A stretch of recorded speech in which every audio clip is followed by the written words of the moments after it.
హల్లెలూయా యేసు ప్రభున్ ఎల్లరు స్తుతించుడి. వల్లభుని చర్యలను తిలకించి స్తుతించుడి. Praise the Lord. దేవునికి స్తోత్రము కలుగును గాక. చేరువచ్చిన ప్రియులందరికీ ప్రభు అయిన యేసుక్రీస్తు వారి అద్వితీయ మహోన్నతమైన ప్రశస్తమైన నామములో వందనములు తెలియజేస్తూ ఉన్నాను. మీరందరూ బాగుండాలని, మీరు దీవించబడాలని ఆ అద్వితీయ సత్యదేవుడు ఎప్పుడూ మన విషయమై కోరుకుంటున్నాడు. తండ్రి కుడి పార్శ్వమున మన కొరకే విజ్ఞాపన చేస్తున్నారు. ఈ సమయంలో దైవగ్రంథం బైబిల్ నుండి సామెతల 23 అధ్యాయము 17-18 వచనాలు చదువుకుంటాం. పాపులను చూచి నీ హృదయమందు మత్సరపడకము, నిత్యము యెహోవా యందు భయభక్తులు కలిగి ఉండుము. నిశ్చయముగా ముందుగతి రానే వచ్చును, నీ ఆశ భంగము కానరదు. నా కుమారుడా, నీ విని జ్ఞానము తెచ్చుకొనుము. నీ హృదయమును యథార్థమైన త్రోవలందు చక్కగా నడిపించుకొనుము. దేవుని వాక్యములో దేవుడు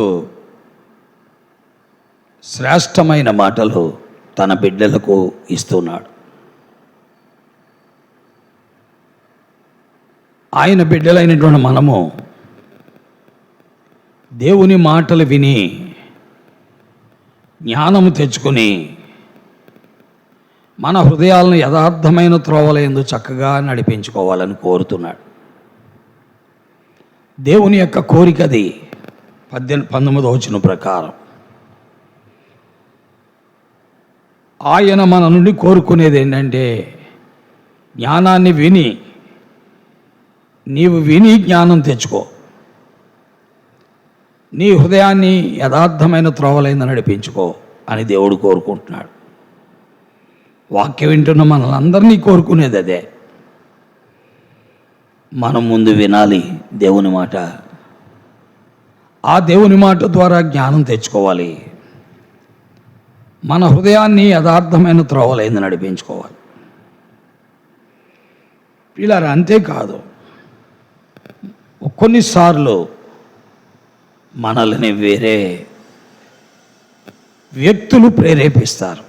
అందుకే 16వ వచనంలో అన్నాడు, 17వ వచనంలో అన్నాడు, పాపులు చూచి నీ హృదయమందు మత్సరపడకో, నీవు యథార్థమైన త్రోవలందు నడుచుకునేటప్పుడు పాపులను చూస్తావు. వారు ఎంతో అభివృద్ధి పొందుతూ ఉంటారు. అప్పుడు నువ్వు అనుకుంటావు, ఏమనుకుంటావు అంటే, పాపులు చూచి నీ హృదయమందు మత్సరపడద్దు. దైవగ్రంథం లేఖనాల్లో మనం చూస్తున్న సత్యం ఇది. కాబట్టి దేవుని వాక్యం వింటున్న ప్రియులారా, దైవగ్రంథం మనతో చెబుతున్న మాటలు ఎంతో విలువైనవి. పాపులు కొన్నిసార్లు మనం యథార్థమైన త్రోవలందు నడుచుకుంటుంటే,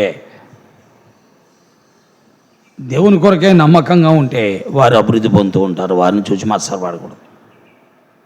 కొన్నిసార్లు మనం మత్సరపడతాం పక్క వారిని చూసి.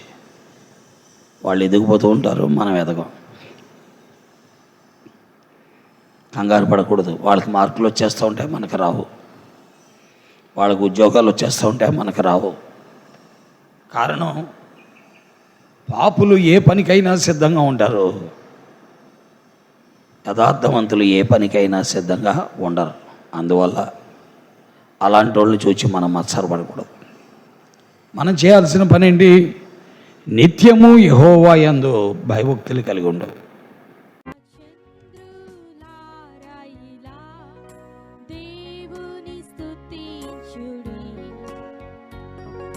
హృదయమును వెలిగించిన యేసుని స్తుతించుడి.